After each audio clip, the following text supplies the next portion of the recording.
Topic লিঙ্গ stereotyping বলতে কি বোঝায় বা জেন্ডার স্টিরিওটাইপিং এর উপর একটি টিকা লেখো। তুমি আমার ওয়েবসাইটে যদি ওপরে স্ক্রল করো তাহলে ইংলিশ ভার্সনের উত্তর পেয়ে যাবে। এটা বাংলা ভার্সনে আছে, আমি বাংলা ভার্সনটা দেখি বলবো।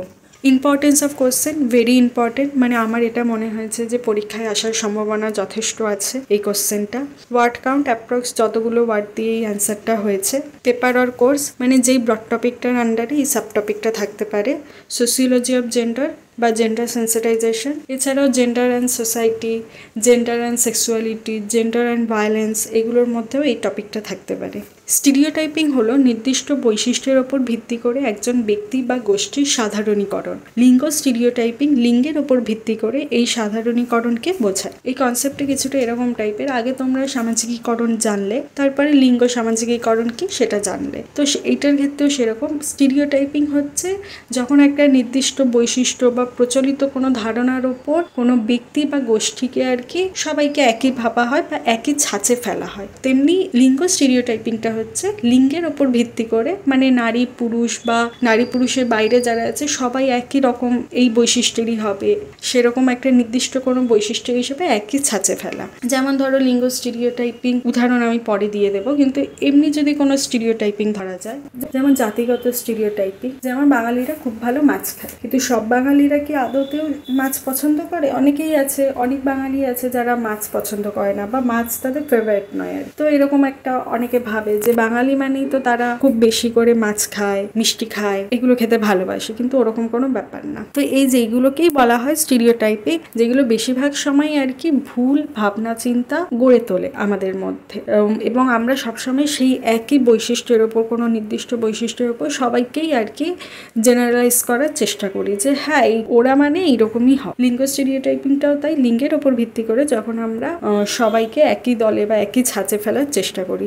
সংজ্ঞা: লিঙ্গ স্টিরিওটাইপগুলি হলো লিঙ্গের ওপর ভিত্তি করে মানুষের সম্পর্কে সাধারণীকৃত ধারণা। লিঙ্গ স্টিরিওটাইপিং বলতে বোঝায় লিঙ্গের ওপর ভিত্তি করে নির্দিষ্ট ভূমিকা, বৈশিষ্ট্য বা আচরণ নির্ধারণের অনুশীলনকে। এই স্টিরিওটাইপগুলি প্রায়শই ভুল হয় এবং পুরুষ এবং মহিলারা কি করতে পারে বা করা উচিত সে সম্পর্কে সীমাবদ্ধ ধারণা তৈরি করে, যা বৈষম্য এবং অসম সুযোগ তৈরি করে। আরেকটা আমি ডেফিনেশন দিয়েছি বা করে, সেটাও পড়ে নি। লিঙ্গ স্টিরিওটাইপিং হলো কোনো ব্যক্তির লিঙ্গের ওপর ভিত্তি করে নির্দিষ্ট বৈশিষ্ট্য, ভূমিকা, আচরণ এবং প্রত্যাশা নির্ধারণের প্রক্রিয়া। এই স্টিরিওটাইপগুলি প্রায়শই সমান সুযোগ সীমিত করে, বৈষম্য সৃষ্টি করে এবং ক্ষতিকারক লিঙ্গ ভূমিকাকে স্থায়ী করে। উদাহরণটাও পড়ে নি, তাহলে আর কি বলতে সুবিধে হবে। উদাহরণ: নারী প্রায়শই যত্নশীল, পরিবারমুখী এবং ঘরের কাজের জন্য দায়িত্বশীল হিসেবে দেখা হয়। তারা পেশার চেয়ে পরিবারকে অগ্রাধিকার দেবে বলে আশা করা হয়। পুরুষ দৃঢ়, উচ্চাকাঙ্ক্ষী এবং পরিবারের জন্য দায়িত্বশীল হিসেবে দেখা হয়। তাদের কর্মজীবনে সফল হওয়ার জন্য উৎসাহিত করা হয়। এখানে যেটা বলছে যে লিঙ্গ স্টিরিওটাইপ যদি বলো, সেটা হচ্ছে সাধারণীকৃত ধারণা, মানে যেটাকে আমরা বলা যেতে পারে যে প্রচলিত কনসেপশন, এইগুলোকে বলা যেতে পারে। আর স্টিরিওটাইপিং হচ্ছে যখন এই কনসেপ্টগুলোকে, সাধারণীকৃত ধারণাকে আমরা অ্যাপ্লাই করি বা আমরা অনুশীলন করি, যে কোনো একটা নির্দিষ্ট লিঙ্গের ওপর ভিত্তি করে আমরা তাকে বৈশিষ্ট্য বলো, আচার বলো, ভূমিকা বলো, সবকিছু আগে থেকেই পূর্ব নির্ধারিত করে দিই বা স্থির ভাবনা চিন্তা করে দিই, এ তো এরকমই করবে। মানে আমি যদি এখানে উদাহরণ হিসেবে দেওয়াই আছে যে মেয়ে মানেই হবে হচ্ছে যত্নশীল, পরিবারমুখী, তারা তাদের কেরিয়ারের থেকে বেশি ঘরের দিকে বা পরিবারের দিকে ফোকাস করবে। আবার ছেলেদের ক্ষেত্রে আমরা অন্যরকম ভাবি যে সে দৃঢ় হবে, শক্তিশালী হবে, পরিবারের দায়িত্ব নেবে, কর্মজীবনে সফল হবে বা কেরিয়ারকে ফোকাস করবে। তো এইসব আমরা ধরে নিই, আমরা প্রথম থেকেই ধরে নিই যদি কারো লিঙ্গ পুরুষ হয়ে থাকে তাহলে সে কি করতে পারে বা তার কি করা উচিত, অথবা যদি কোনো মহিলা হয় তাহলে তার কি করা উচিত বা কি করতে পারে। যেমন ধরো মহিলাদের ক্ষেত্রে আমরা ধরেই নিই যে তারা বড় চুল রাখবে, তারা শাড়ি পরবে অথবা সালোয়ার কামিজ পরবে, এরকম। কিন্তু এরকম তো নাও হতে পারে, কোনো মেয়ে বয়স্কার চুল করতে পারে, শার্ট প্যান্ট পরতে বেশি ভালোবাসতে পারে। তো সেটাই বলছে যে আমরা কিন্তু আমাদের লিঙ্গ ভিত্তিক একটা সীমাবদ্ধ সীমাবদ্ধ ধারণা করে ফেলি যে এটার বাইরেও যে কিছু করতে পারে সেই বিষয়ে আমাদের খুব একটা ধারণা থাকে না। মেয়েরা যে মেয়েদের পরিবারের থেকে বেশি কেরিয়ারে মনোযোগ দিতে পারে বা কেরিয়ারকে উন্নতি করতে চাইতে পারে, এটা আমরা খুব একটা ভাবতে পারি না। এইটাকেই বলছি যে এই যে ভাবনা চিন্তাটা যে করতে পারি না, একই টাইপের সবাইকে ভাবি যে এরকমই তো করবে, মেয়ে মানে সে এরকমই করবে, ফ্যামিলিকে প্রায়োরিটি দেবে, তো সেটাকেই বলছে যে জেন্ডার স্টিরিওটাইপিং। আর এইগুলো করার ফলে কি হয় না, বৈষম্য সৃষ্টি হয় এবং অসম সুযোগ হয়। মানুষ তাদের ইচ্ছে মতো কিছু করতে পারে না, কারণ সে ভাবে যে এই জেন্ডার স্টিরিওটাইপিং এর মধ্যেই তাকে ফিট হতে হবে, এই ধারণাগুলো কি বাস্তবায়িত করতে হবে। সেই জন্য স্টিরিওটাইপগুলি কিভাবে তৈরি হয়? সামাজিকীকরণ, পরিবার, শিক্ষা, মিডিয়া এবং সমাজ শৈশব থেকেই শিশুদেরকে লিঙ্গের ভিত্তিতে বিভিন্ন ধরনের আচরণ করতে শেখায়। যেমন সামাজিকীকরণ তো আগেই পড়েছো, লিঙ্গ সামাজিকীকরণ বা শুধু সামাজিকীকরণ, যে মেয়েদেরকে আলাদাভাবে খেলনা বলো, জামা কাপড় বলো, শিক্ষা দীক্ষা, রুচিবোধ সবকিছুই আলাদাভাবে করা হয়। ছেলেদের ক্ষেত্রেও আলাদাভাবে করা হয়, যে তাদের গাড়ি দিয়ে খেলনা দেওয়া হলো, তারপরে নীল পোশাক বা ডিপ কালারের পোশাক দেওয়া হলো, তাদেরকে সবসময় বিজ্ঞান ভিত্তিক বিষয় পছন্দ করার জন্য উৎসাহিত করা হলো, বাইরের কাজের জন্য বা বাইরের কোনো অ্যাক্টিভিটিসের জন্য, সেটা যে কোনো ধরনের আউটডোর গেমের জন্য আর কি উৎসাহিত করা হলো। সামাজিক নিয়ম, অতীতের অভিজ্ঞতা এবং সামাজিক মূল্যবোধ প্রায়শই লিঙ্গ নির্দিষ্ট আচরণ নির্দেশ করে। মানে সামাজিক নিয়ম সবসময় চাইবে যে আগে যা ঘটে এসেছে, সামাজিক মূল্যবোধ যা বলে সেটাই যেন সকল লোকেরা ফলো করে। ইতিহাস এবং সংস্কৃতি, ঐতিহ্য এবং সাংস্কৃতিক প্রত্যাশা লিঙ্গ স্টিরিওটাইপ গঠন করে। মানে অনেক আদিমকাল থেকেই দেখা গেছে যে নারীরা ঘরের কাজ করছে, পুরুষরা বাইরের কাজ করছে, তো সেই ধারাটাকেই প্রজন্মের পর প্রজন্ম বয়ে নিয়ে যেতে হবে, সেটাকেই আর কি পালন করতে হবে। এবং সেইভাবেই আমাদের নিজেদের মধ্যে প্রত্যাশা তৈরি হয়ে যায় যে হ্যাঁ, মেয়ে মানেই তো সে এটা করবে, সে ঘরের কাজই করবে, আর ছেলে মানে সে বাইরের কাজই করবে, তার ঘরের কাজের প্রতি কোনো মন থাকতেই পারে না, এরকম আমরা ভেবে নিই। পূর্বধারণা, কুসংস্কার প্রজন্মের মধ্য দিয়ে চলে যায়। মানে যেটা বললাম যে কোনো একটা সামাজিক নিয়ম বলো, সংস্কৃতি বলো, প্রজন্মের পর প্রজন্ম চলে আসছে, ওটার থেকে আর আমরা বেরোতে পারছি না। স্টিরিওটাইপিং ভাবনা চিন্তা থেকে আর আমরা অন্য কিছু ভাবতে পারছি না। এইরকম ভাবনা চিন্তার ফলে কিন্তু আমাদের যেই সীমাবদ্ধ ধারণাও তৈরি হচ্ছে, আর আমরা লোকেদেরকে অন্যভাবে দেখলেও আর কি খুব অবাক হই বা সমালোচনা করি তাদের বিষয়ে। জেন্ডার স্টিরিওটাইপিং এর প্রভাব, বৈষম্য, এটি কর্মক্ষেত্র, শিক্ষা, সামাজিক মিথস্ক্রিয়ার মতো বিভিন্ন ক্ষেত্রে পুরুষ ও মহিলাদের প্রতি অসম আচরণের দিকে পরিচালিত করে। লিঙ্গ স্টিরিওটাইপিং বা জেন্ডার স্টিরিওটাইপিং আলটিমেটলি কিন্তু বৈষম্যকেই আর কি সৃষ্টি করে, ত্বরান্বিত করে, যে ছেলেরা এটা করতে পারবে, মেয়েরা এটা করতে পারবে না, বা মেয়েরা এটা করতে পারবে, ছেলেরা এটা করতে পারবে না। সীমিত সুযোগ, স্টিরিওটাইপগুলি পুরুষ এবং মহিলাদের জন্য কর্মজীবন, শিক্ষা এবং ব্যক্তিগত জীবনে পছন্দকে সীমিত করতে পারে। এরকম দেখবে যে স্টিরিওটাইপগুলোর জন্য কিন্তু পুরুষরা বলো কি মহিলারাই বেশিরভাগ এফেক্টেড হয়, যে তারা কিন্তু তাদের পছন্দ মতো কেরিয়ার চয়েস বলো বা পড়াশোনার ফিল্ড বলো সবসময় পছন্দ করতে পারছে।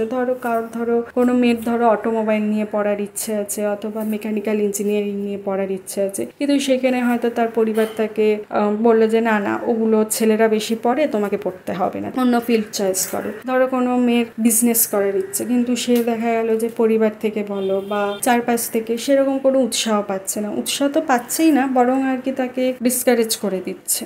মানসিক চাপ, লিঙ্গ প্রত্যাশা মেনে চলার চাপ মানসিক সমস্যার সৃষ্টি করতে পারে। এটা কিরকম না, ছেলেদেরকে প্রায়শই বলা হয় যে তারা ইমোশনাল হতে পারবে না, তারা কাঁদতে পারবে না, তাদেরকে শক্ত হতে হবে। এই ধরনের যে এত ক্রাইটেরিয়া দিয়ে দেওয়া হয়, তো এইগুলো কিন্তু ছেলেদের মধ্যে মানসিক চাপের সৃষ্টি করে। তাদেরকে পরিবারের দায়িত্ব নিতে হবে, ভালো রোজগার করতে হবে, এইগুলো মানসিক চাপ সৃষ্টি করে। তো সেটাই বলেছে। ক্ষতিকারক আচরণ, স্টিরিওটাইপগুলি টক্সিক পুরুষত্বের মতো ক্ষতিকারক আচরণকে স্বাভাবিক বলে মনে করতে পারে। টক্সিক পুরুষত্ব বলতে টক্সিক ম্যাসকুলিনিটির কথা বলা হচ্ছে, যেখানে আর কি পুরুষরা খুবই আর কি ভায়োলেন্টলি বিহেভিয়ার করবে, তারপরে তোমার ডমিনেন্ট ক্যারেক্টার হবে। তো সেইগুলোকে স্টিরিওটাইপ বলছে হ্যাঁ, ছেলেদের তো এটাই হওয়া উচিত, এটাই হলে ভালো। এই যে ভাবনা চিন্তাটা, এটা খুবই ভুল, এই স্টিরিওটাইপটা। তো এইগুলো কিন্তু ক্ষতিকর আচরণগুলোকে আর কি বলবো, সহমত দেয়, বলে যে হ্যাঁ হ্যাঁ ঠিক। সহিংসা বলো বা এই যে এত ভায়োলেন্স হচ্ছে, সেগুলো কিন্তু বাড়িয়ে দেয়। কম আত্মবিশ্বাস। স্টিরিওটাইপিং একজন ব্যক্তির আত্মবিশ্বাসকে কমিয়ে দিতে পারে, বিশেষ করে মহিলাদের মানে মেয়েদেরকে ছোটবেলা থেকে যেহেতু বলা হয় তুমি এটা করতে পারবে না, ওটা করতে পারবে না, সমাজের যে স্টিরিওটাইপিং আছে যে মেয়েদের এটা করা উচিত না, ওটা করা উচিত নয়, তো এইগুলো কিন্তু মেয়েদেরকে জীবনের পথে এগিয়ে যেতে অনেক আর কি ডিসকারেজ করে। এবং ইনফ্যাক্ট অনেক সময় এরকমই হয় যে তারা ছেড়েই দেয়। তাদের হয়তো সম্ভাবনা ছিল, তাদের সেই পোটেনশিয়ালটা ছিল কিছু একটা করার, ছেলেদের সমান কি তার থেকেও বেশি কিছু উন্নতি করার, কিন্তু এত ডিসকারেজমেন্ট পেয়ে সে সেই ফিল্ডটাই ছেড়ে দিল। সমাধান: শিক্ষা, স্কুল এবং পরিবারের লিঙ্গ সমতা সম্পর্কে সচেতনতা বৃদ্ধি করতে হবে এবং স্টিরিওটাইপকে চ্যালেঞ্জ করতে হবে। শিক্ষার মাধ্যমে একমাত্র উপায় যে লিঙ্গ সমতা বা এই যে জেন্ডার স্টিরিওটাইপিংগুলো যে ভুল ধারণা আমাদের মধ্যে গড়ে তুলছে সেটাকে ভাঙতে হবে, সচেতনতা বৃদ্ধি করতে হবে, সেটার ব্যাপারেই বলেছে। মিডিয়াতে নারী ও পুরুষের বৈচিত্র্যপূর্ণ চিত্রায়নকে উৎসাহিত করতে হবে। আমরা দেখব মিডিয়াতে অনেক সময় আর কি মেয়েদেরকে খুবই আর কি সাব ক্যারেক্টার বলো, সাপোর্টিং ক্যারেক্টারে রাখা হয়, সবসময় ছেলেদের নিচে রাখা হয়, বা মেয়েদেরকে বলা হয় যে তারা সবসময় ঘরের কাজ করবে, শান্ত প্রকৃতির হবে।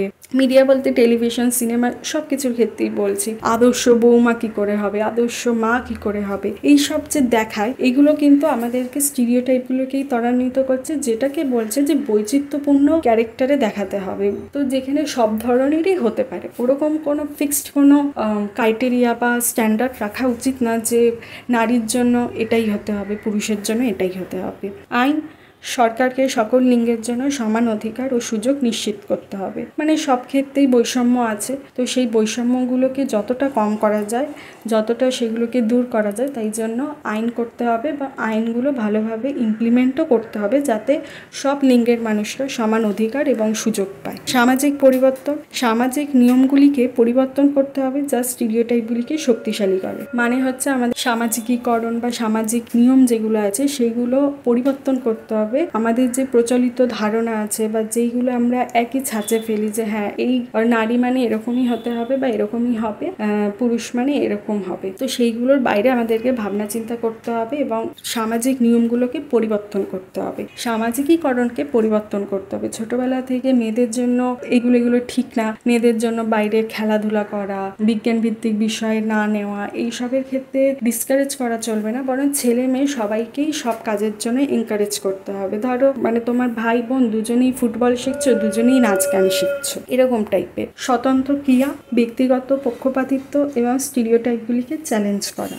মানে হচ্ছে যে আমাদের দেখবে নিজেদের মধ্যে অনেক আনকনসিয়াস বাইসেস আছে যেগুলো আমরা ভাবি যে না মেয়ে হলে এটা করা উচিত, ছেলে হলে এটা করা উচিত। যেমন আমার নিজের মধ্যে কোনো এক সময় ছিল যে আমি ভাবতাম যে মেয়েদেরকে একেবারেই সিগারেট খাওয়া উচিত না, কিন্তু পরে মনে হলো যে না এরকম কোনো ব্যাপার না, ছেলে মেয়ে সিগারেট খেতেই পারে। ছেলেদের ক্ষেত্রে যেটা স্বাভাবিক চোখে দেখা হয় মেয়েদের ক্ষেত্রেও দেখা যেতে পারে। স্বাস্থ্যের ক্ষতি দুই পক্ষেরই হবে, ছেলে হোক কি মেয়ে হোক। আর মানে মেয়েদের জন্য স্পেশাল করে যে সিগারেট খাওয়া মানে চরিত্র খারাপ ওরকম কোনো ব্যাপার না, মানে যেটা ভালো সেটা দুজনের জন্যই ভালো, যেটা খারাপ দুজনের জন্যই খারাপ। তো এই যে স্টিরিওটাইপগুলো যে আছে এইগুলো পরিবর্তন করতে হবে এবং সেটা নিজেদের মধ্যেও কিন্তু আমাদের মাঝে মাঝে থাকে, বায়াসেস থাকে, পক্ষপাতিত্ব আমরা করি, তো সেগুলোকে চেঞ্জ করতে হবে বা অ্যাটলিস্ট চেঞ্জ করার চেষ্টা করতে হবে। উপসংহার: জেন্ডার স্টিরিওটাইপিং মানুষের সম্ভাবনাকে সীমিত করে। এই স্টিরিওটাইপগুলিকে ভেঙে ফেলতে হবে যাতে একটি সমান ও ন্যায়সঙ্গত সমাজ তৈরি করা যায় যেখানে প্রত্যেকেরই সফল হওয়ার এবং তাদের পছন্দ মতো জীবনযাপন করার সুযোগ থাকবে। মানে স্টিরিওটাইপিংগুলো আমাদেরকে যেই ভাবনা চিন্তা আছে সেগুলোকে সীমাবদ্ধ করে, তো সেইগুলোকে ভেঙে ফেলতে হবে যাতে কিনা আমরা স্বতন্ত্রভাবে যে যার পছন্দ মতো জিনিস করতে পারি। যদি কোনো ছেলের ঘরের কাজ করতে ভালো লাগে সে ঘরের কাজ করতে পারে, মেয়েদের বাইরের কাজ করতে ভালো লাগলে বাইরের কাজ করতে পারে, মেয়েদের যদি গাড়ি বলো বাইক বলো এগুলো চালাতে ইচ্ছা করে সে চালাতে পারে, ছেলেদের ক্ষেত্রে যদি তার বড় চুল রাখার ইচ্ছা হয় সে বড় চুল রাখতে পারে। তো যাই হোক না কেন সেটা এক একজনের ব্যক্তিগত ব্যাপার। আমরা জেন্ডার স্টিরিওটাইপিং করে তাদের এই সম্ভাবনাকে বা তাদের এই পছন্দকে আর কি সীমিত করতে পারা বা কি বলবো মানসিক চাপ সৃষ্টি করা, এগুলোকে আমাদেরকে পরিবর্তন করতে হবে যাতে কিনা একটা সুন্দর সমাজ গড়ে ওঠে, ন্যায়সঙ্গত সমাজ গড়ে ওঠে। তো যাই হোক এখানে উত্তরটা শেষ। আমি এই উত্তরটা তোমরা কি করে পাবে বা এই লেখাটা আর্টিকেলটা কি করে পাবে তো সেটা আমি পরে ভিডিওতে বলেছি, তো যাদের দরকার তারা এই ভিডিওটা পুরো পুরো শেষ অবধি দেখো, তাহলেই তোমরা সব প্রশ্নের উত্তর পেয়ে যাবে। আমি এখন যে উত্তরটা দেখালাম সেটা তো বুঝতেই পারছো যে এই ওপরের ওয়েবসাইটে পেয়ে যাবে। ওয়েবসাইট লিঙ্ক আমার চ্যানেলের অ্যাবাউট সেকশনে পাবে, অথবা গুগলে সার্চ করলেও আশা করছি সার্চ রেজাল্টে পেয়ে যাবে। লেজি বাঙালি স্টুডেন্ট বলে কিন্তু সার্চ করবে, লেজি বেঙ্গলি স্টুডেন্ট না। আসবে হয়তো সার্চ রেজাল্টে, বাট যাই হোক, আমি ডেসক্রিপশানই দিয়ে দিতাম, কিন্তু আমার নতুন চ্যানেল বলে আমি দিতে পারছি না, ইউটিউব পারমিশন দিচ্ছে না। এবার তুমি তো এই উত্তরটা পেয়ে গেলে, কিন্তু আমি যে উত্তরটা দেখালাম সেটা আমি শুধু মেন পয়েন্টগুলোকে কভার করলাম। তাই এটা কোনো ব্রড কোশ্চেনের জন্য, মানে তোমার 10 কি 15 মার্কস কোশ্চেনের জন্য একটা এনাফ অ্যান্সার নয় আর কি। তাই তুমি যদি চাও এই মেন পয়েন্টগুলোকে এক্সটেন্ড করে ব্রড কোশ্চেনের অ্যান্সার নিজে তৈরি করে নিতে পারো। এছাড়া আরেকটা উপায় তুমি করতে পারো, তুমি এই কোশ্চেন বা যে কোনো সোসিওলজি কোশ্চেনের জন্য আমার পেড ভার্সন নিতে পারো। এবার প্রশ্ন আসবে পেড ভার্সন কেন নেবে, বেনিফিট কি? তুমি পেড ভার্সনে প্রিমিয়াম কন্টেন্ট পাবে, মানে প্রতিটা কোশ্চেনের জন্য একটা স্ট্যান্ডার্ড অ্যান্সার পাবে, যেটা তুমি পড়ে এক্সামে লিখে আসতে পারলে একটা ভালো মার্কস এক্সপেক্ট করতে পারো। আর এখন তো 4 ইয়ার্স অনার্স কোর্সের জন্য 75%-এর ওপর মার্কস রাখা দরকার, শুধু অনার্সের জন্য নয়, 3 ইয়ার্সের মাল্টি ডিসিপ্লিনারি কোর্সের জন্য ভালো মার্কস দরকার। তাই তুমি পাস পড়ো কি অনার্স সেটা কোনো ব্যাপার না, এই পেড ভার্সনটা নিয়ে দেখতে পারো যে কীরকম কন্টেন্ট আছে। ভালো না লাগলে আর কিনবে না নেক্সট বার থেকে। আর এছাড়া যেটা আর কি পেড ভার্সনের অন্যতম আর কি মেন ফিচার্স, সেটা হচ্ছে যে তুমি বাংলা আর ইংলিশ দুটো ভাষাতেই কন্টেন্ট পাবে, মানে ম্যাক্সিমাম কন্টেন্ট তাই আছে, কিছু হয়তো শুধু ইংলিশে আছে কি শুধু বাংলায়। আর আমি কিছু কোশ্চেনের অ্যান্সারের জন্য ভিজুয়াল এলিমেন্টস ব্যবহার করেছি, মানে তোমার ফ্লোচার্ট, টেবিল, ডায়াগ্রাম, যেই কোশ্চেনের ক্ষেত্রে ব্যবহার করা যায় আর কি, যেটা ইউজফুল আর হেল্পফুল হবে তোমার জন্য। আসলে আমি চেষ্টা করেছি পেড ভার্সনটা যতটা স্টুডেন্ট ফ্রেন্ডলি করা যায়, মানে যাতে তোমার পড়তে, বুঝতে আর মনে রাখতে সুবিধে হয়। আর টেস্টিমোনিয়াল হিসেবে আমি বলতে পারি আমি নিজেও এই অ্যান্সারগুলো পড়ে 75%-এর ওপর পেয়েছি। ইনফ্যাক্ট আমি নিজের সময় এত এফোর্ট দিয়ে নোট বানাইনি যতটা এখন এফোর্ট দিয়েছি, কারণ আমি চেয়েছি তুমি যদি পেড ভার্সনে টাকা ইনভেস্ট করো তাহলে তোমার ইনভেস্টমেন্টটা যেন ঠিকঠাক মনে হয়, অর্থফুল মনে হয়। এবার পেড ভার্সন কিনবে কী করে? পেড ভার্সন কিনতে চাইলে এই যে লেখার শেষে বা কোথাও এরকম একটা ব্যানার দেখতে পাবে, যেখানে ক্লিক করলে তুমি ডাউনলোড পেজে রিডাইরেক্ট হবে, বা একদম ওপরে ডাউনলোড অ্যাপের যে ব্যানারটা আছে এখানে ক্লিক করতে পারো, দুটোতেই একই পেজে ল্যান্ড করবে। এবার এই পেজে তুমি সাবস্ক্রিপশন রিকোয়েস্ট করে পেড ভার্সন কিনে নিতে পারবে। আর পেড ভার্সন অ্যাক্সেস করার জন্য একটা অ্যাপ্লিকেশন ডাউনলোড করতে হবে, যেটার বাটন এখানেই দেওয়া আছে। আরেকটা ব্যাপার, খুব ইম্পর্টেন্ট ব্যাপার, তুমি লিস্ট অফ পোস্টটা অবশ্যই একটু চেক করে নেবে। এই পেজে এসে তোমাকে একটু ওয়েট করতে হবে, কারণ এখানে একটা ভারী ফাইল লোড হবে। এখানে যে লিস্টটা দেখতে পাবে সেখানে যে কোনো টপিকের ওপর ক্লিক করলে তুমি সমস্ত ইনফরমেশান পেয়ে যাবে, যেমন কি পোস্ট করা হয়েছে, সেটা কোন ভার্সনে অ্যাভেলেবেল আছে, পেড ভার্সন নাকি ফ্রি ভার্সনে আছে, এবং কোন মিডিয়ামে আছে, মানে শুধু কি ইংলিশ ল্যাঙ্গুয়েজে আছে নাকি বাংলা ইংলিশ দুটো ল্যাঙ্গুয়েজেই কন্টেন্টটা অ্যাভেলেবেল। শেষে একটা কথাই বলবো, তোমার যদি ভিডিওটা ভালো লাগে তাহলে ভিডিওটা লাইক করো, বন্ধুদের সাথে শেয়ার করো, আর চ্যানেলটাকে সাবস্ক্রাইব করে রাখতে পারো সোসিওলজি রিলেটেড কন্টেন্টের জন্য। আর ভিডিওটা শেষ অবধি যদি কেউ এত অবধি দেখে থাকো তাহলে অসংখ্য ধন্যবাদ।